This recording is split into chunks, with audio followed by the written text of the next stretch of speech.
নওশাদ সিদ্দিকী পরশুরাম বাবু এবং শওকত মোল্লাকে নিয়ে কি এমন কথা বললো যে শওকত মোল্লা চাকরিটা দিতে পারবে না আর পরশুরাম বাবু দেওয়ার সম্ভাবনাটাই বেশি। তো চলো ভিডিওটা দেখে আসা যাক। আর তার আগে যারা ইউটিউব থেকে ভিডিওটা দেখছো তারা চ্যানেলটাকে সাবস্ক্রাইব করো, আর যারা ফেসবুক থেকে দেখছো যারা চ্যানেলটাকে ফলো করে দাও। তো চলো, মেন কথা হচ্ছে পরশুরাম বাবু এবং শওকত মোল্লার মধ্যে কী তফাৎ যে পরশুরাম বাবু চাকরিটা দিতে পারবে আর শওকত মোল্লা দিতে পারবে না। চলো ভিডিওটা দেখি আমরা।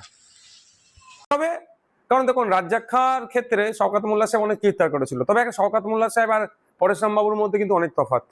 আমি একটা কথা বলতে পারি, দুজনের কিন্তু অনেক তফাৎ। শওকত মোল্লা যেভাবে নটোরিয়াস ক্রিমিনাল সার্টিফাইড, পরেশরাম বাবু সেক্ষেত্রে নয়। কিন্তু তুই বোমবাদিস শওকত মোল্লা সাহেবের ক্ষেত্রে প্রযোজ্য, পরেশরাম বাবুর ক্ষেত্রে প্রযোজ্য নয়। তবে আমি আশা করব রাজ্জাক খাঁরও সরকারি চাকরি দেওয়ার গল্প শোনালেও এখন কন্ট্রাকচুয়াল চাকরি 10,000 টাকা মতো স্যালারি পাচ্ছে। তো এটা না হয় পার্মানেন্ট চাকরি যাতে পাই, সে বিষয়টা আমি বলবো মাননীয় বিধায়ক সাহেবকে, তিনি সদর্থক ভূমিকা নেবেন।